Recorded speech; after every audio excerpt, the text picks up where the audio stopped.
Coaches addressed the team en masse and said Chase Claypool would not be active for the game, is told not to come to the game, and then he now will stay away from the team while they handle his situation. Chase Claypool's status with the Chicago Bears very much in limbo, very much in flux. I think it's safe to say that the Chicago Bears are an unmitigated disaster. Although there were some bright spots over this past weekend, there was one storyline that overshadowed everything else, and we're going to get to it in this video. Before we get to the content, make sure you drop like, subscribe, and turn on our notifications to help the channel grow. Now that we get all that out of the way, work!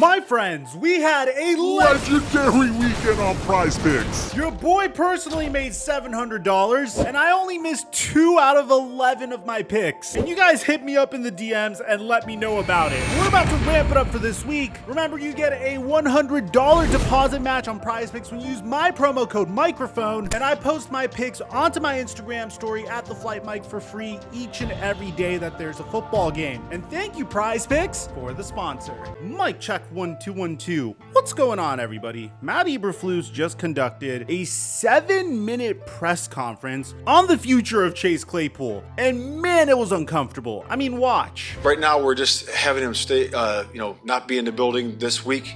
And then again, Ryan does all the trades and transactions, and we'll decide that as we go forward. Why keep him away? Why keep him away from the team right now? What is the rationale behind that? Yeah, we just feel that's the best for the team.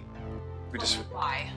Yeah, it's just like we said, if we're in the building, we feel that's best for the team. And really it comes down to this, when you're evaluating players, right, in meetings, in practice, right, and, in walkthroughs, all those things, it's important that you evaluate the entire body of work, right? And we just feel that right now Chase is going to be out of the building is best for our football team. There's almost. And a lot of people are confused as to how we got to this place to begin with. 11 months ago, the Chicago Bears gave up a hefty amount of assets in order to get Chase Claypool. Very first pick in the second round of the 2023 NFL draft. But even prior to that, trading Chase Claypool would have been unfathomable 3 years ago. I mean, if you just think of Chase Claypool, the prospect, you'll understand what I'm talking about. Claypool entered the NFL draft and was one of the most exciting prospects that the 2020 NFL draft had to offer. This is a draft class that included Henry Ruggs, Jerry Jeudy, CeeDee Lamb, Justin Jefferson, and T. Higgins, and I'm not exaggerating if I said that Chase Claypool had the potential to be better than all of them. Claypool's combine numbers were insane. He's a 6'4" wide receiver that runs a 4.42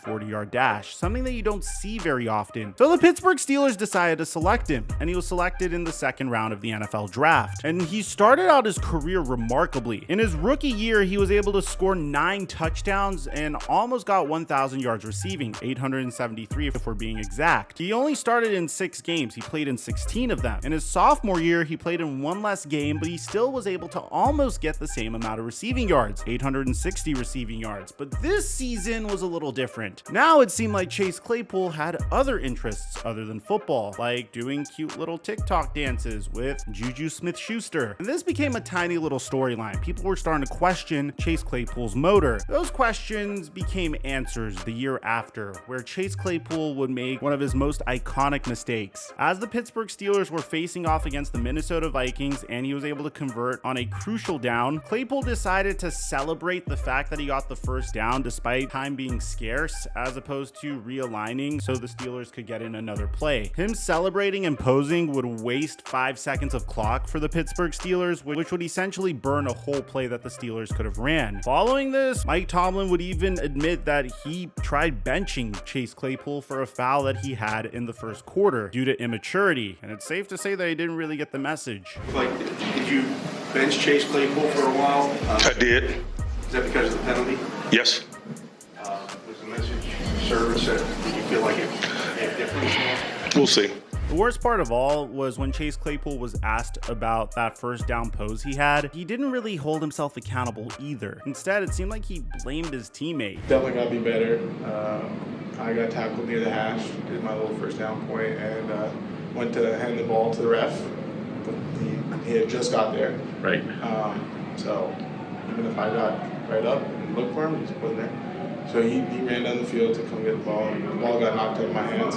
That's what cost us time. But I definitely do have to be better. I knew the situation. I know I'm near the hash. I know the ball's placed on the hash, but I got to be better, and the ball shouldn't get knocked out of my hands. Should be fucking.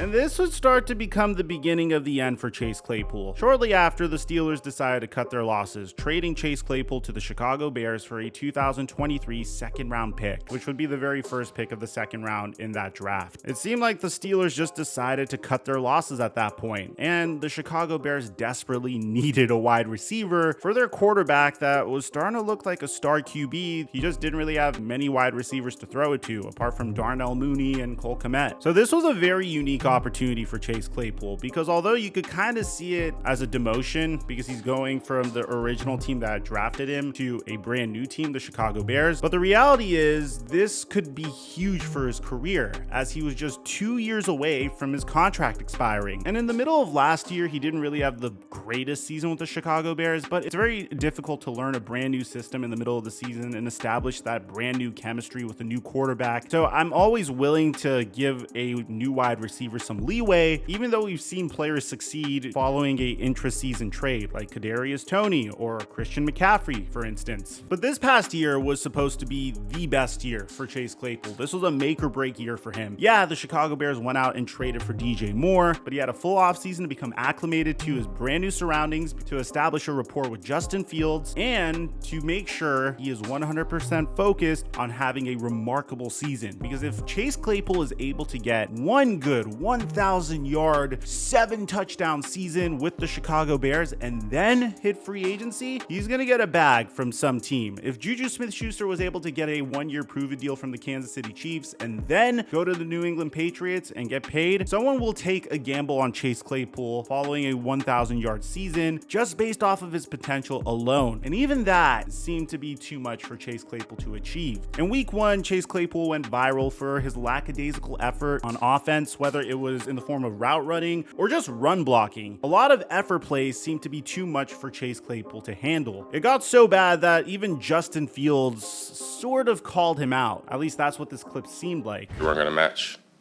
Sorry, we're going to throw it out there and, let our guys work. But just didn't do our best at perimeter blocking, blocking on the edge for our guys to catch the ball and run. Now, I'll admit, week 2 and week 3, we saw a little bit more of an improved effort from Chase Claypool, but it was kind of a mixed bag. Regardless, the Chicago Bears are still winless throughout this entire process, and I will admit, they're a gigantic dumpster fire. Because after analyzing what the Bears are going through, you can't really point the blame finger at one person. I mean, I think Ryan Poles did a remarkable job in regards to asset management, except for trading for Chase Claypool, and making sure this team is in a good position to continue building upon this roster. I mean, as it stands, Chicago Bears currently have the number 1 and number 2 pick in the NFL draft if the season were to end today. And after watching hours and hours of film on Justin Fields, shout out to the QB school, at least it appears to me that the main issues are 1, play design with the Chicago Bears, but when the play design is good, it also seems like Justin Fields doesn't make the right read. It's like either or, and it's like these two problems are harmonious with one another. It's like one play, the play design would be terrible and Justin Fields wouldn't even have a chance to begin with, and the very next play you would see Justin Fields have a wide open wide receiver but refuse to throw the ball. But fortunately, it seemed like things were starting to trend upward. After the Chicago Bears faced off against the Denver Broncos in a surprisingly entertaining matchup, Justin Fields had his best game to date. I mean, this game was very important for his career because it really showed his potential and why I was so high on him coming out of the NFL draft. In this particular game, Justin Fields went 28 of 35, throwing for 335 pass yards, 4 touchdowns, and 1 interception. Crazy part is he only rushed the ball 4 times for 25 yards. The Chicago Bears came out swinging in this game, if you were watching. Problem was, Justin Fields would fumble the ball 1 time, which would get returned for a touchdown, and at the end of the game, when he had the opportunity to drive the ball down the field to potentially set up the Chicago Bears for the game-tying field goal, he would throw an interception. interception. But if there was a game that showed you what Justin Fields was capable of, it was this game. He wasn't too overly dependent on scrambling for the first down. He made the right reads. Yeah, it was against the last ranked defense in the NFL, but the potential is there, clearly. It seems like the Chicago Bears might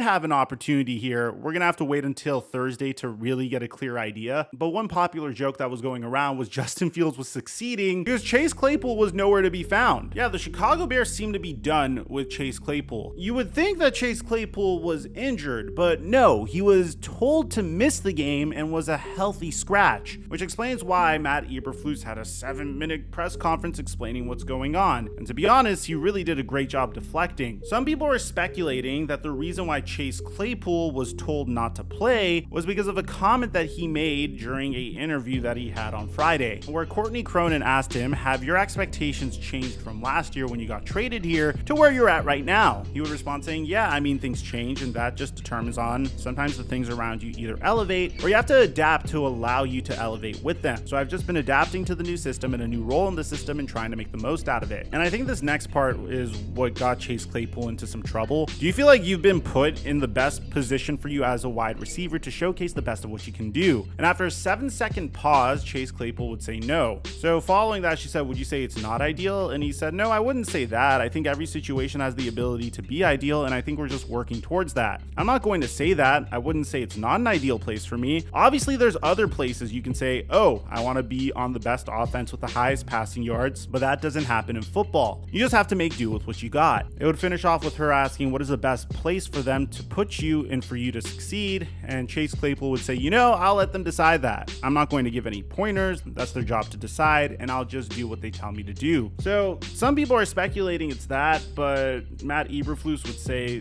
that isn't the reason why Chase Claypool got benched. Justin Fields even said that he learned that Chase Claypool would be inactive during a team meeting on Saturday, and that the coaching staff did not explain its reasoning for his benching. Fields said that I called Chase after whatever happened, and I was just checking up on him, making sure he was in good spirits. Regarding his comments and everything, I don't know if they are or not, but one thing I do know is everybody in the building is trying to reach their full potential. So players, coaches are trying to get the most out of every player, and then us as players, we're trying to get the most out of our receivers and be the best we can. But as far as you are focused on a guy that's here or not during the game, no, not really. You're focused on the game and what's going on, so you can't control that if he's here or not. Fields would get asked if he wants Chase Claypool on this team, and he said, of course, he's a weapon, he's passionate, he just has to work on his display of his emotions. And me and him have had multiple conversations with that. But I mean, as far as do I want him on the team, that's an easy question. Yes, of course. It's really interesting because it seems like once again, Chase Claypool's maturity shot him in the foot, and Justin Fields is really going out to bat here for him, saying, of course I'm frustrated, and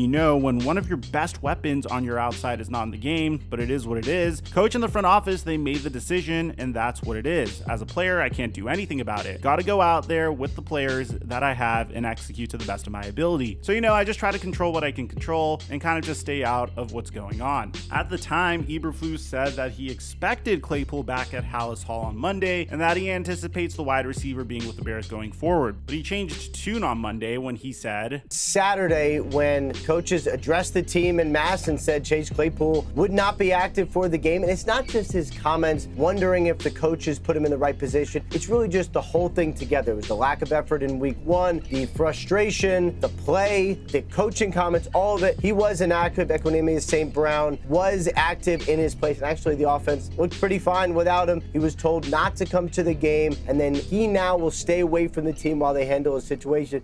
It does not sound good for his future there. This situation is clearly a situation where the Bears are trying to move on from him. I mean, Jordan Schultz even said that the Bears are looking to trade wide receiver Chase Claypool, asking for a 5th or 6th round pick in return. GM Ryan Poles has been actively calling teams he believes are in the market for a receiver. So here's the thing. No one's going to give you a 5th or 6th round pick for Claypool at this point. I think Chase Claypool's value currently, he could be way better than what he is, but he's essentially going to be where where Robbie Anderson, well, now Chosen Anderson is. Robbie Anderson was once a wide receiver 2 for struggling teams, but he was able to put up good productive numbers. He had a 1,000-yard receiving season with the Carolina Panthers in 2020. His numbers actually very much mirror Chase Claypool's, and then he would get traded to the Arizona Cardinals, and now he's with the Miami Dolphins, and he's kind of like a wide receiver 4 or wide receiver 5. That's not to say that Robbie is bad at all whatsoever. It's just how his career turned out. And I feel like Chase Claypool is trending in that direction. He might go to a team for depth reasons, but no one's really bringing in Chase Claypool to be the wide receiver 2 or wide receiver 3 of their team. Maybe all Claypool needs is a good, respected quarterback to give him some guidance. You know, so far he's played with a washed Ben Roethlisberger, and he had really good statistics with a washed Ben Roethlisberger, then Kenny Pickett, now Justin Fields. So maybe in order to really blossom into that wide receiver that he's supposed to be, he needs to go to a team like maybe the Kansas City Chiefs or the Philadelphia Eagles as a depth piece, or maybe the LA Chargers, for instance, after they lost Mike Williams for the season. There are some young teams that could use his help. I mean, the Indianapolis Colts, Anthony Richardson could use another wide receiver in addition to Michael Pittman Jr., Alec Pierce, Josh Downs, and Isaiah McKenzie. And the Carolina Panthers clearly need help at the wide receiver position, and I think that would give him the best opportunity to be a wide receiver 1 for a young quarterback. But so far that hasn't worked out for him with the Chicago Bears. All I could say is it looks like Chase Claypool's career is on life support. I mean, it might be over, I'm gonna be honest. This was a very big season for him, and whenever you come into the season and your original team is planning on giving up on you, the team that you went through installs with, the team that you went through training camp with, the team that you spent a summer with the QB with, whenever that team is gone, then your odds of having that successful season to convince teams that you deserve a big contract in free agency goes away. And then you're going to be more in the market for those training camp prove it deals that are veteran minimums, just so you could try to latch on to a team for a season. And then usually when you get signed to those contracts, you end up playing with that team as a wide receiver 4. Your opportunity dwindles significantly. And it's really a shame because he's clearly a talented wide receiver. It's just the effort and the maturity aren't there. And it's truly a shame whenever you see a player with all the talent in the world, but doesn't have the work ethic to pair with all the talent in the world. Let me know what you guys think about this in the comment section down below. Aside from that, I'm your boy Mike, and I'm dropping our mic